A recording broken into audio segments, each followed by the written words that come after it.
Podcast is now starting. All attendees are in listen-only mode. Hello, everyone. Good morning or good afternoon, depending on your time zone. My name is Erin Page, and I'm the Senior Law Librarian on staff with Fast Case Legal Research. I'm going to do a couple of quick housekeeping announcements to get us started, and then I'll turn this over to our presenters for today's webinar. The first housekeeping announcement. You might have noticed that you're currently in listen-only mode. This is to allow less background noise and to ensure everyone can hear the content of today's presentation. This does not mean that you can't ask questions. On your GoToWebinar pop-up, which should still be on your screen, there is a button labeled Questions, and you're welcome to ask questions during today's presentation, and we'll do our best to respond to them during the presentation and in the question and answer session at the end of the presentation. Also, second announcement, today's session is not for CLE credit. There are CLA webinars that Fastcase and Docket Alarm offer. You can see more about those at fastcase.com/support. However, today's session is not intended for CLE coverage or for CLE credit. All right, so with those two announcements done, I'd like to introduce you to Michael Sander, who's the founder and managing director of Docket Alarm. Michael? Thank you so much, Erin. So today, for those who are unfamiliar with this series, we're going to be going over Episode 6 of our Litigation in Light of COVID-19 series, How to Conduct Complex Video Hearings. And we have a very special guest today who actually went through one of these video hearings, which who I'll be introducing in just a few moments. Just a quick outline of what we're going to be talking about today, so we all kind of have our heads up. I'll start with introductions. You'll learn a little bit about our guest speaker. I'm also just going to do a quick recap of prior episodes. For those who are unfamiliar, this is going to be a 2 to 3 minute recap, just kind of showing you the types of COVID-19 litigation issues we've been discussing. And then finally, we're going to just jump right into our video conferencing introductory kind of setup and a chat with Alessandra, who's on the phone today, to talk about her experience. So just a little bit about the speakers. My name is Michael Sander. I'm the founder of a company called Docket Alarm, which does litigation analytics. My prior career was an intellectual property attorney and a software engineer. Alessandra Messing is our guest speaker today. She is also a litigation IP litigator. She's an active IP litigator, firm of Brown Rudnick. Alessandra focuses her practice on intellectual property litigation in federal district and appellate courts and the International Trade Commission. And also she has experience with Patent Trial and Appeal Board proceedings. So Alessandra is a real intellectual property litigator. She handles all sorts of different aspects of intellectual property litigation, including analysis of the claims, case management, fact and expert discovery, depositions, Markman hearings, oral arguments, all forms of motion practice and trial. She represents clients in a wide range of industries, including mechanical and consumer products, power tools, manufacturing, automotive parts, apparel, smartphone hardware and software, networking, smart speakers, and Internet of Things devices, and pharmaceuticals. Alessandra was recognized as a 2017 to 2020 rising star in the field of intellectual property by Super Lawyer magazine in the New York Metro edition. Prior to joining Brown Rudnick, Alessandra was an associate at Kenyon & Kenyon LLP in New York. Thank you so much for joining us today, Alessandra. Can we hear you? I'm not sure if we can hear you, Alessandra.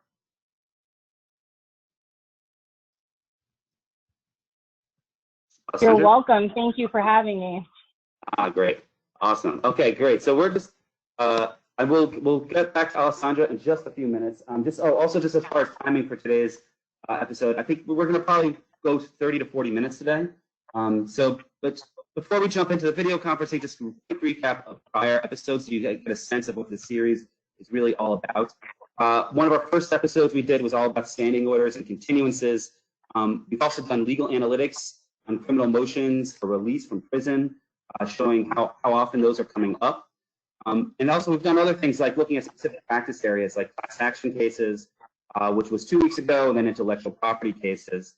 Just to give you a sense of the standing orders, Docket Alarm is a great tool for finding standing orders across the country. We have a whole episode on this. Here's another really interesting set of analytics we've done on criminal case activity and motions for release. You can see how often, how many motions for release are increasing, how many motions are being filed every single day. You can kind of see that increasing trajectory as time goes on. And then we also found all these new cases, class actions involving coronavirus and COVID-19. So there's quite a bit of activity that's going out there on the dockets, no matter what type of lawyer you are. You know, if you're a class action lawyer, you might be interested in the Zoom privacy cases. If you're a patent attorney, there's some really interesting cases involving Theranos and SoftBank. If you're a trademark attorney, you know, there's 3M cases, 3M and cases concerning 3M's N95 masks that are really pretty interesting and new.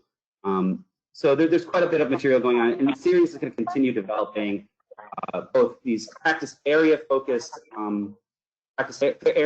talks, like patents and class actions, and also more practice and procedure talks. For example, like our standing orders and how to get a continuance, that sort of thing. And today we're talking about video conferencing. So that's the end of our prior recap. Just to tee this up quickly, we all know that courts in the country are shut down. There's very few trials, if any, going on right now. Very few live hearings, if any, going on right now. And for the first few weeks of the pandemic, there was largely a halt to all litigation activity. And now, as time is moving forward, as the pandemic is moving forward, certain judges are starting to pick up cases and try to actually prosecute them to the extent that they can. And that obviously involves quite a few teleconferences and video conferencing. So one of the quick initial questions I think we have to ask is, how often are video conferences at court, video hearings, even coming up? And to answer that question, we actually built a set of analytics just for this question alone. This is using Docket Alarm's custom analytics platform, where you can build your own analytics on whatever issues you want. And so we built a set of analytics showing how many video conferences there are going on right now. And I'm just going to load that up very quickly.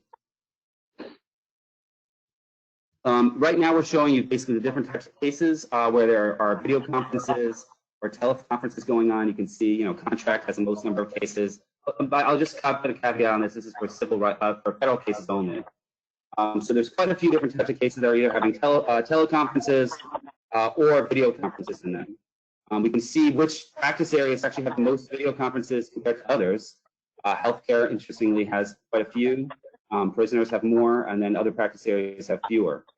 You can also see just the rate at which teleconferences are occurring.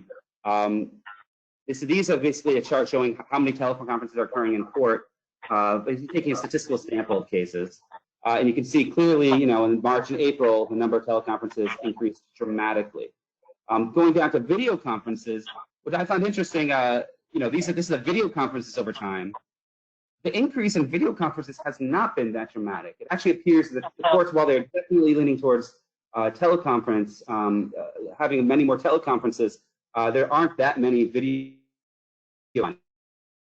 increase in the number of video conferences like we've seen for teleconferences, which I find interesting. The other interesting thing that jumps right out of this chart is this 613 video conferences scheduled in August 2016.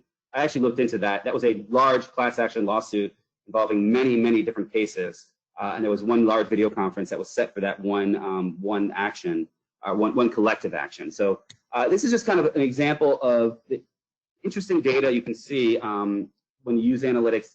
You can kind of pull out a lot of the different data that actually comes up using analytics like this. And here's kind of a zoom in showing just basically the last few months. And you can see there's been an increase in video conferences, but not too many.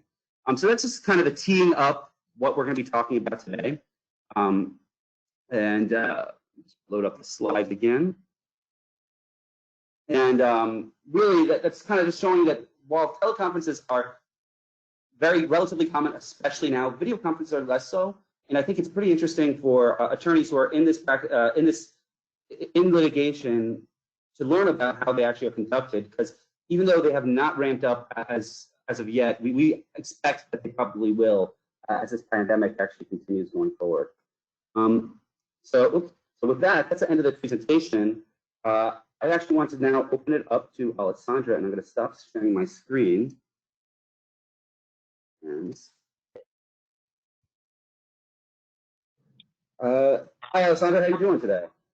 I'm doing well. How are you? Very good. Thanks for coming on the show. So I think we'd just like to start off, maybe just give us a little bit of background of, what it is that you do day to day and kind of how you ended up doing a video conference in front of a federal court. Sure. As you mentioned, I'm primarily a patent litigator, representing at this time almost exclusively inventor founders of operating companies, although my firm does represent some non-practicing entities as well. We ended up doing a claim construction hearing in front of Judge Gilstrap of the Eastern District of Texas on March 24th. That was done by video. To give you some background on the situation, the Judge Gilstrap issued a standing order. As you mentioned, a lot of these courts are issuing standing orders as a result of the pandemic, and he did that on March 3rd. The instructions were that the parties were to meet and confer regarding the appropriate means to conduct hearings, trials, or depositions in the event that those activities would be impacted by the pandemic, whether due to a travel ban, an individual having traveled to one of the countries that had a travel advisory, or any other contact or infection, really. So the judge issued that order on March 3rd, and then my firm actually issued a travel ban on March 7th. So after that point, pursuant to the judge's standing order, the parties started to meet and confer on a regular basis, knowing that we had this hearing coming up on March 24th that would normally require us to travel to Texas.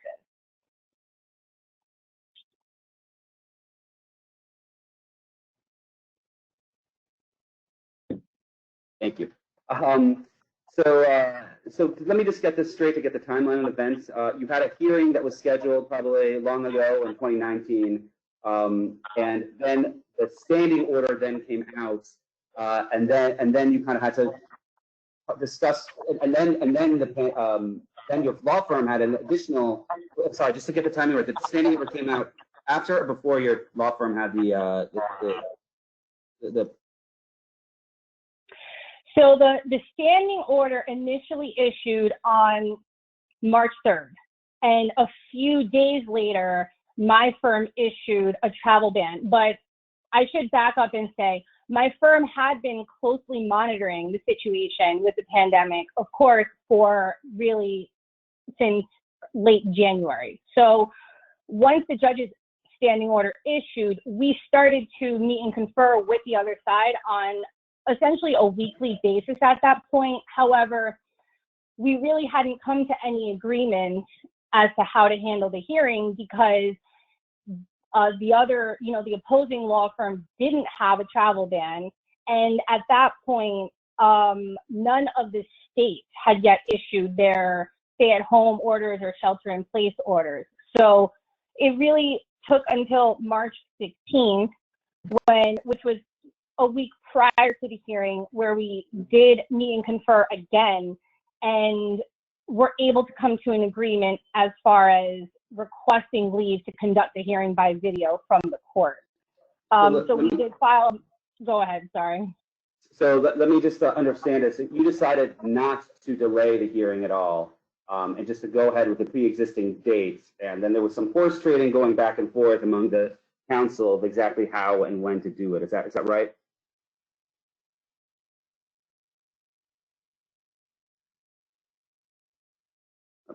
Can't hear you. There we go. So can you go back to that question again? Yes. So just this hearing is scheduled. The standing order and the law firm policies came out. but you decided not to delay the hearing. Can you just talk to speak to why you decided not to delay the hearing, or was that on your radar as a tactical strategy, or did you really just want to get this hearing as quickly as possible? Right. So as you mentioned, the hearing had been scheduled since very early on in the case.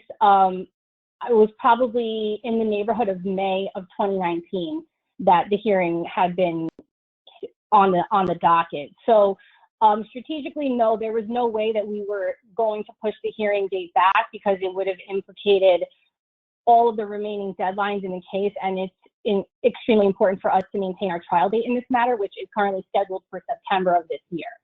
So we were not going to move the hearing. We would have, if necessary, conducted it telephonically, but as far as just the way that things went with negotiating with the other side, they did at times imply, well, we won't oppose if you're not able to attend the hearing in person, but we're still planning to attend in person.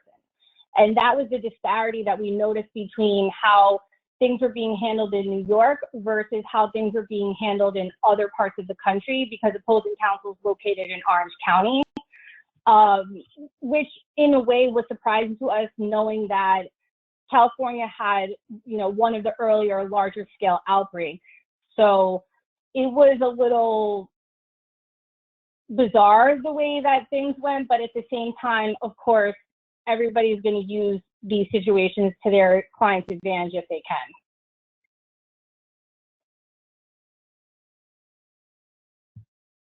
Mike, we can't hear you.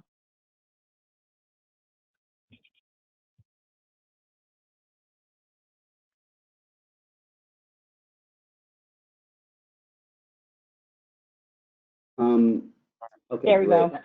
Aaron, for anyone who's controlling the mute, let's just, Alessandra and I can control our own mute. Thank you very much. So just to pull out the big practice points here, this case was scheduled for you relatively early on during the pandemic.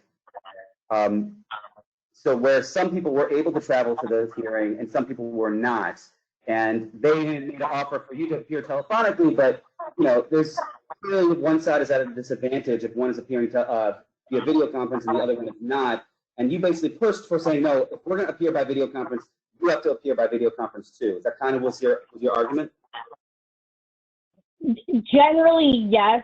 That was the approach that we would have taken if it had come down to it. But the way that we decided to play it was to wait things out and see how it progressed, because, of course, the situation with the pandemic continued to evolve on an almost daily basis, especially going back to early March. So we kind of just let the other side go ahead with what they said, that if we couldn't attend in person, they wouldn't have an issue with it, but they were still planning to attend in person. We knew that chances were by the time we got closer to the hearing date, no one was going to be able to travel at that point. So we kind of just played it slow, and ultimately both parties did agree to hold the hearing by video. We made the request of the judge on March 16th. We filed the motion the next day on March 17th, and it was granted on March 19th. That same day, actually, March 19th, is when California issued the stay-at-home order. And then the next day, March 20th, is when New York State issued the stay-at-home order. Got it. So you said you mentioned you filed a motion. Does the judge have any specific rules governing video conferences? Are you required to ask for leave for a video conference versus a teleconference, or is there any procedure put in place already that you experienced, or not really? At the time, the judge, other than the standing order on the novel coronavirus that instructed the parties to meet and confer, that order did instruct the parties as well as to file a joint notice or joint motion identifying the concerns. That was the subject of the notice, explaining the steps that the parties had agreed upon and implemented to alleviate such concerns, set forth any relief requested of the court to address the concern, as well as any disagreements. In addition, though, at this point, earlier this week on April 20th, the judge in Eastern District of Texas, Judge Gilstrap, also issued a standing order regarding pretrial procedures in civil cases assigned to him during the course of the pandemic. And that order, first of all, makes very clear that the court finds that with the assistance of modern technology, civil cases can be litigated largely without travel or in-person contact between attorneys, witnesses, experts, court personnel, and other case participants. And the court also makes note that while the court wants all parties to prioritize health concerns above all other considerations, the court is also mindful of the vital need to keep cases moving. So it's very clear that this judge in particular expects us to utilize technology to keep our cases proceeding. As far as the, go ahead. Yeah, were you the first video conference for this particular judge? I mean, during the COVID-19 pandemic, or are you? Do That's you know? Correct. I believe we were the first video hearing during the pandemic for this judge, and we're also the first instance that a claim construction hearing has been conducted by video before this judge. Interesting. Okay, so this is the first time for both your firm, for this judge. This is Eastern District of Texas. I know just historically people very often travel down there, so I think this is not a typical place where people video conference at all. So it sounds like both the court is moving very rapidly, and the law firms are have to change as well.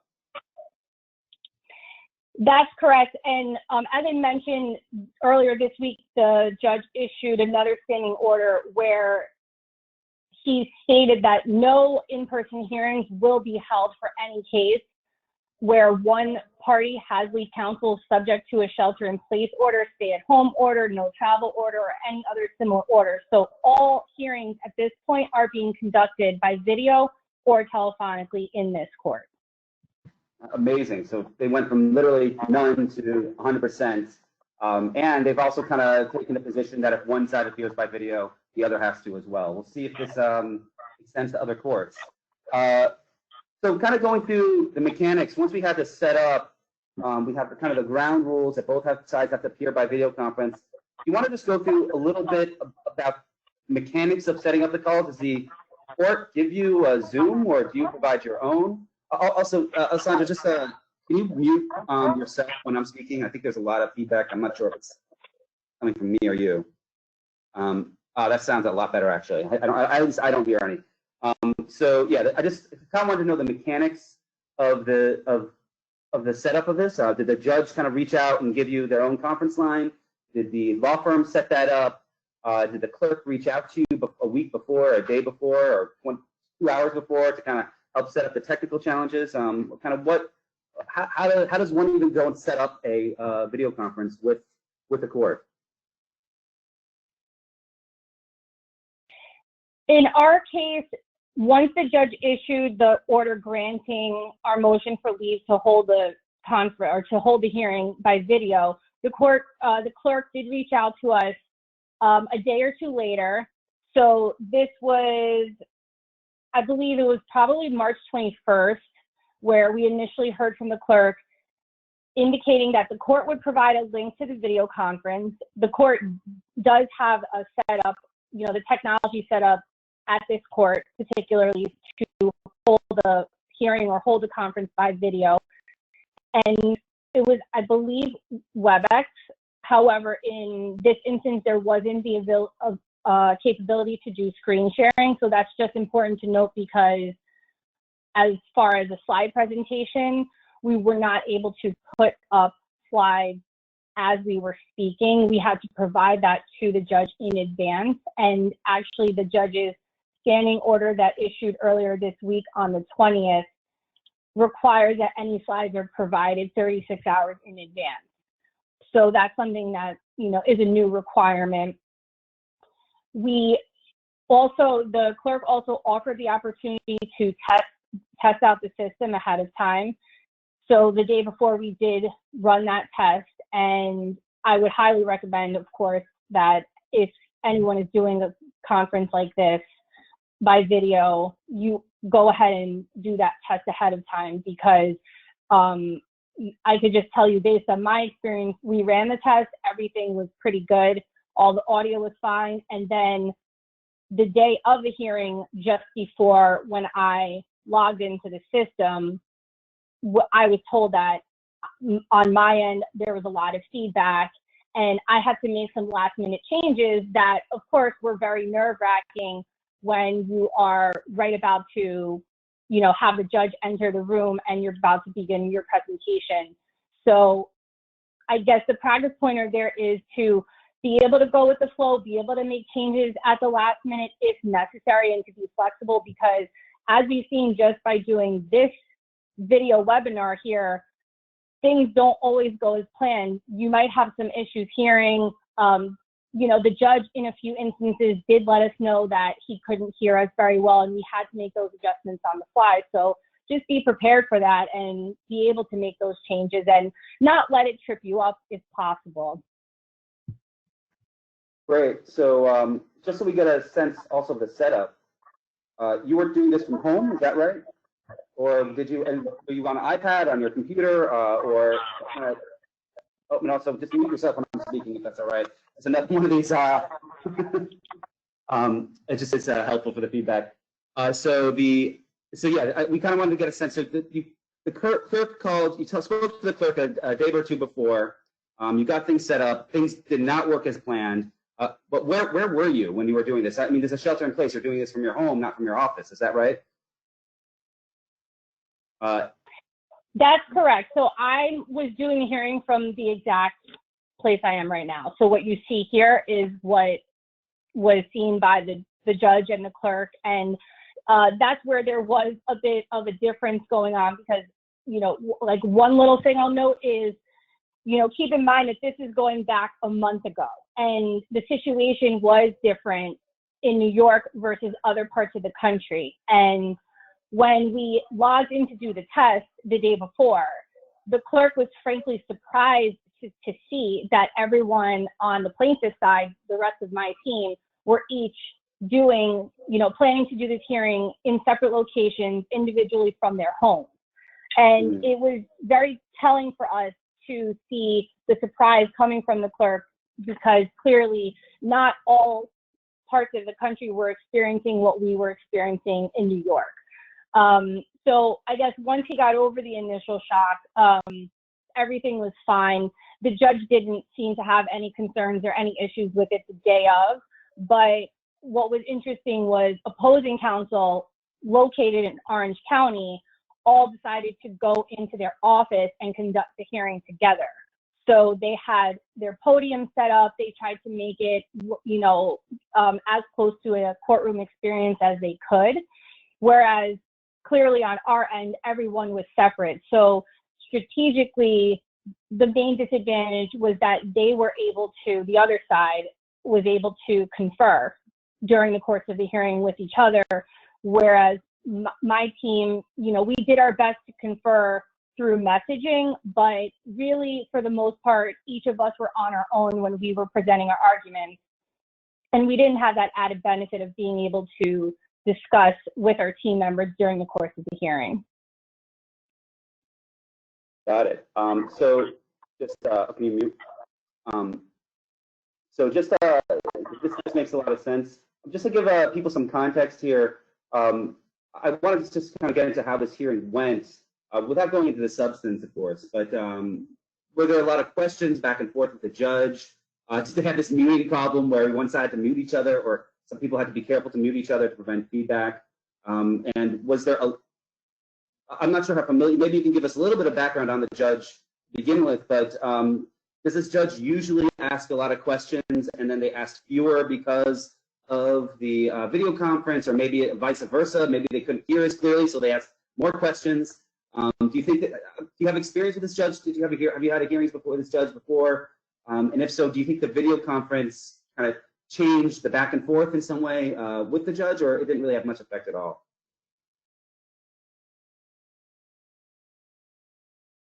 I actually had not personally conducted a hearing before this judge, although I have in this court before. My understanding, though, is that this judge typically does ask a lot of questions, and he was not at all deterred by the fact that we were conducting the hearing by video. He continued to ask plenty of questions, and we were expected to answer them, which we did without issue. There were some audio issues, actually primarily with opposing counsel. As I mentioned, they were all located in a conference room together, and because there were people in the background speaking or trying to whisper, the mics were sensitive enough that they were picking up on that, and the judge actually noted during the hearing that everyone else needs to, if you cannot mute yourselves because you're all in the same room, you need to refrain from speaking. I think there were also a couple of instances where people had themselves on mute and then forgot to unmute when it was their turn to present. So, they had to be asked to unmute their mic and things like that. But, again, it goes to the ability to go with the flow and to be flexible. I think the judge was very forgiving, or, wasn't perturbed at all by the fact that someone's mic had to be turned on. Actually, I had a major issue with my setup because, as I mentioned, I had some feedback issues, and at the last second, just before the hearing began, I switched to my iPad as the device I was using for my video feed, and I had an issue with that particular program was draining my battery even though my iPad was plugged in. So when I wasn't presenting, there were a few instances where I turned my camera off and I was trying to adjust my battery, my adapter, and get my iPad to charge because I was worried that it was going to die in the middle of the hearing. And then when I would come back on to present, even though I had turned my video back on, there was some glitch with the program and my camera wasn't turning back on. So there were a couple of times where the judge actually said, "I can't see you, counsel, can you turn on your video?" But I think that's one of the advantages also of doing a hearing by video rather than by phone, is you can see the judge's facial expressions and body language, and you can get a feel for how the judge is feeling about what's going on, your presentation. And, even though you're not there in person, you can still read those cues and make adjustments on that basis. Got it. Actually, just to provide a picture, did the web camera of the courtroom, was it like squarely on the judge's face, kind of like we are right now, or was it more of a broad view of the court at large, or was it in their chambers, or was it in the courtroom? Just kind of paint a picture a little bit of what this looked like. During this hearing, the camera was on the judge, and it was a conference room in his chambers, and it was not as zoomed in as you and I are now. You saw more of, he was at the end of a long table in the conference room, and so you could see, more of the table and more of the room, I guess, than what you can see for the two of us right here. Great. So this provides actually, quite a bit of context for setting these things up. What's true about Alessandra's judge, I'm sure is not going to be true about the next judge, but providing more of this experience to different practitioners definitely is helpful. Have you had a chance ever to do video depositions or teleconference, video depositions or video or teledepositions or any other similar activity like this? Or is this really kind of pretty unique in your experience? So since the pandemic has begun, I've done a number of video depositions at this point on the same matter. And prior to this, I had conducted one deposition by phone. So in terms of comparison, that's my basis for my opinion that if you can do video in any instance, whether it's a hearing or a deposition, I think you should, because you're able to read those facial expressions, the cues. If it's in a hearing, you want to get a feel for what the judge is thinking, and you can read that on his face. To give you an example, we could tell at a certain point that the judge was getting frustrated, was getting tired, and so we knew that we needed to keep our arguments concise and brief and move on and get to the end of the hearing. Normally, actually, these hearings are allotted a 3-hour time frame, and you get to as many issues as you can get to, and then it ends. And so you prioritize your issues in order of importance. In this instance, and I think because it was the judge's first time conducting one of these hearings by video, he let us go past the 3-hour mark, and he let us get through every single issue. I can't say that that's going to happen going forward. And as far as, conducting video depositions, it's the same thing because I've done that also by phone. I prefer at a bare minimum to be able to see the witness's face, read their body language, read their facial expressions, and, help use that information to help me proceed, which is just really not possible when you're doing something just by phone and hearing someone's voice. Great, actually, so this kind of brings me to the last set of questions, which has to do with kind of witnesses. But before we get there, if anyone on the call has, on the webinar has questions, I'm saving about 5 minutes or so for questions for Alessandra, so please feel free to write them in the comments, and we will definitely get to them at the very end of this webinar. I should have mentioned that earlier, but please feel free to write any questions or comments that you have in the chat window, and I think Erin, who set up the call, will be able to relay them to us. So kind of coming back to that, just to also clarify for those who are listening, this hearing was purely a legal hearing. There was no witnesses involved. That's my understanding. However, you have had, like you mentioned, video depositions, which is obviously they're not witness, they're not giving real testimony, but maybe you can expand a little bit upon what the deposition is like when you did a video deposition where the defense attorney who was defending the witnesses, defense attorney, if they had if they were present with the deponent at the time of the deposition, or if you had to, if it was a three-way thing, you can give some kind of guidance on that, what that looks like. That would be helpful as well. Sure. With the video depositions that I've conducted, because they've all happened post-pandemic, everyone is in separate locations. The witness is not with the attorney that's representing him or her. The court reporter is actually in a separate location. We do have a videographer on the conference as well, but really they're just there to make sure that everything's being recorded properly and keep the time.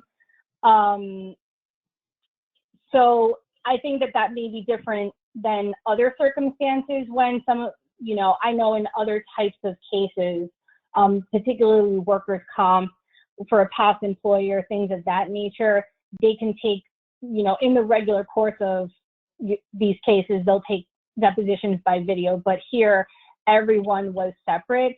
I think that has an impact when you're representing the witness because you're not physically there in person. As far as taking the deposition, it's certainly more ideal to be in person, but I've found that we've been able to be really almost just as effective as if we were in person doing these depositions by video. Excellent. Very good to know. You work at a very large law firm, Brown Rudnick. Are video depositions and video hearings going on all the time, or do you kind of think that your team is kind of an outlier in respect within your own firm? I would say right now, just based on the dockets in the various groups, my group is kind of at the forefront of handling litigation remotely. We have a number of matters that are very busy right now, and a lot of them are because we do patent litigation. A lot of them are in the Eastern District of Texas and before Judge Gilstrap, and he's made it very clear to the litigants that he expects these cases to go forward, and he expects us to use technology to make them go forward. So we've been doing that, and we've taken and defended numerous depositions by video. We have our hearing, actually we have our trial coming into September, and we'll have to see how that goes because as far as I understand it, although some of the restrictions may be lifted, this virus is still going to be around come the fall.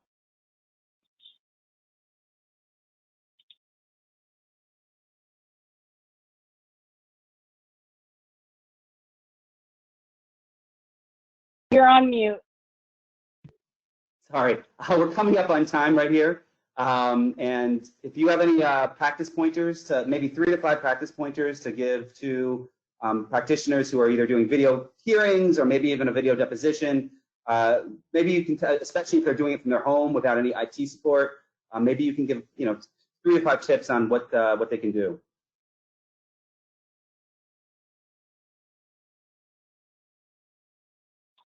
Just as far as logistics, I would say try to make your setup as comfortable as you can. If possible, give yourself something like what I have behind me, a blank background, if you can do that, to keep things as professional as possible. You may notice, like, I have a light that's facing me. You have to be careful about lighting, especially if you're before a judge. You want to make sure that the judge can see your face. You should use your phone to dial in rather than using the audio on your computer or your computer's microphone, because that will minimize echoes and feedback and other audio issues. Definitely, as we've learned, mute yourself when you're not speaking, so you're minimizing feedback for the other person who's now speaking. Test it out in advance if you can, and again, be flexible. Know that this is something that we're all getting used to. It's an evolving situation, and be patient with yourself and with others as we all learn through this process. Great, thank you so much, Alessandra, for coming on the show. Erin, that brings us to the end. If we're happy to open it up to questions or comments. I'm not sure if there are any, but there are several. There are several. Okay, wonderful. The question that's burning on everybody's mind, and thank you very much for a great presentation, but the question that's burning on everybody's mind is dealing with exhibits or documents during the course of one of these video conferences, whether it be a deposition or a hearing or any other situation. Do you have any practice pointers for dealing with that? How did you deal with that during your meetings so far, or how will you deal with it in the future? Sure. So we, for the hearing, we provided our slides to the judge in advance.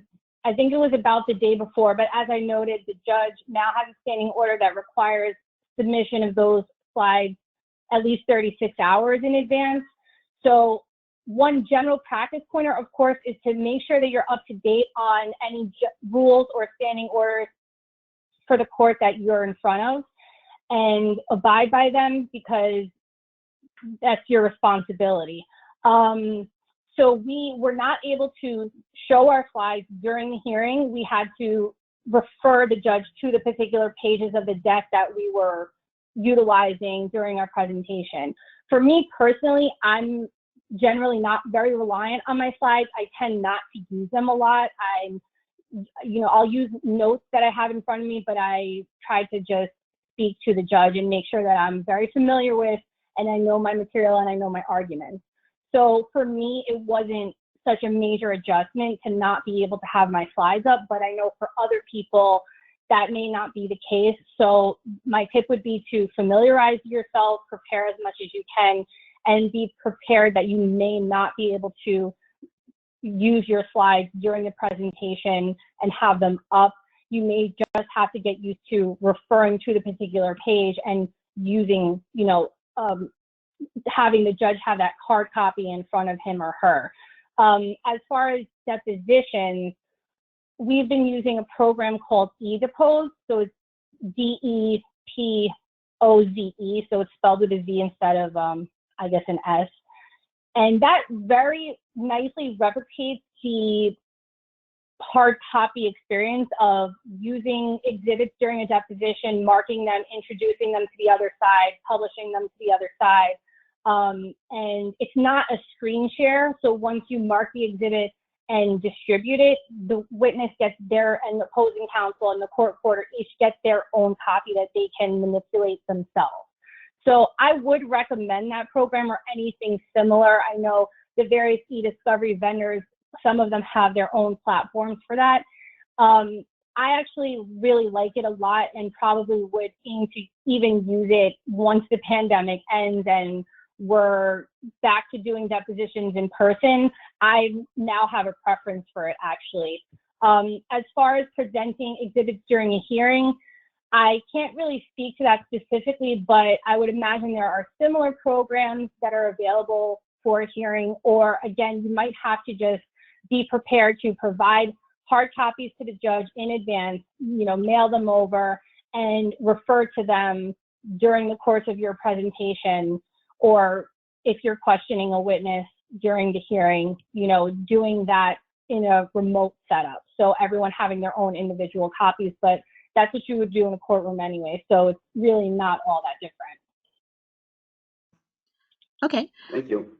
A related question regarding depositions. Have you had to deal with, or do you have any advice for dealing with a situation where you need to consult with a client who is not actually physically next to you? How is that dealt with gracefully in a virtual or online experience?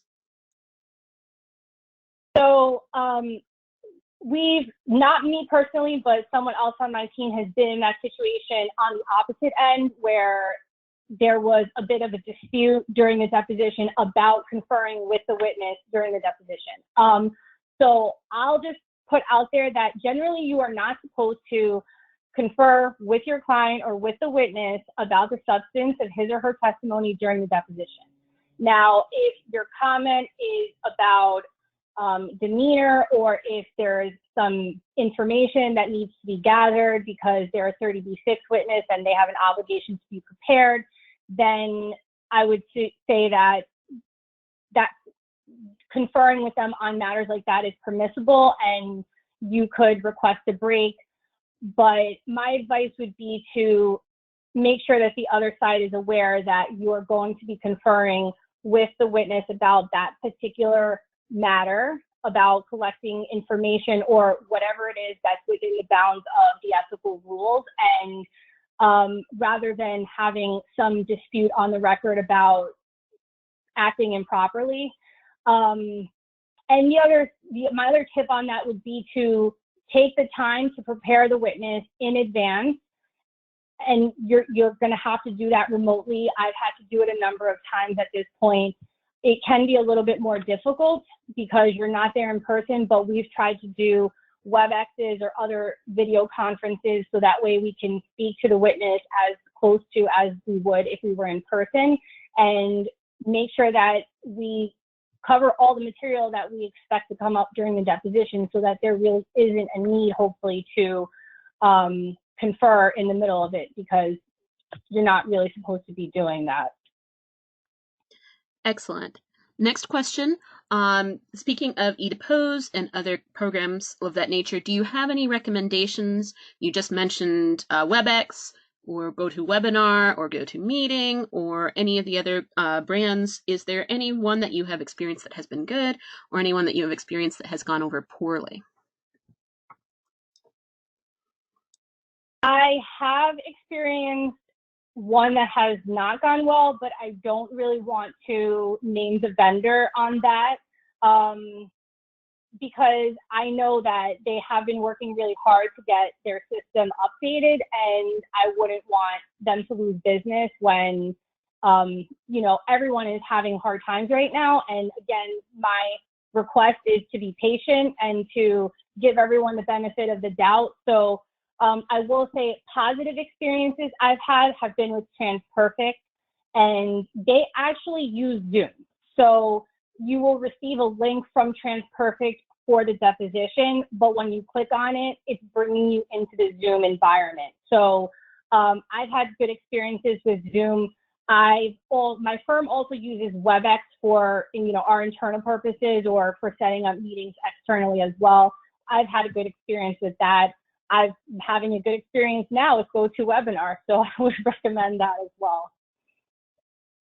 Perfect. I think I'll throw one final question and then give you guys a chance to wrap it up. How did you deal with objections, and also regarding the transcription or recording of the event? Were you allowed to record your virtual session with the judge? Things of that nature. Yes, there was a transcript from the hearing that I conducted, and honestly, I'm trying to remember. I believe that there was a court reporter in the room with the judge, but I would have to double check on that. I don't recall that there was a court reporter, logged into the platform remotely. And, just I'll note that at the time that we conducted our hearing, I don't believe that Texas yet had a shelter-in-place or stay-at-home order. So my understanding is that the court reporter was in the room with the judge during that hearing. So we did have a transcript. And I'm sorry, Erin, what was the other question related to depositions? We're dealing with objections. Was there any special protocol you had to deal with? And also, were you allowed to directly record the meeting beyond the transcript? So I don't think anyone recorded the hearing on their own beyond the transcript. I don't know if that would have been permissible, but I would suspect not. So I wouldn't recommend doing that. I would recommend seeking permission if that's something that you are interested in doing.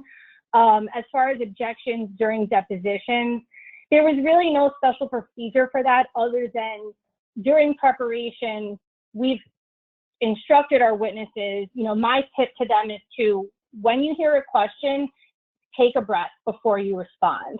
Take a couple of moments, because that will, first of all, give you an opportunity to make sure you understand the question, you process it, and you take it in and you answer only what's being asked of you. But it also gives me an opportunity to object. As far as being on the other end, I have experienced that the objections often come in after the witness already starts giving the response. And that's just kind of the nature of doing these depositions by video. So if you're defending a deposition, you just need to try to be quick on those objections as much as possible. Perfect. Michael, do you have any closing thoughts? Alessandra, do you?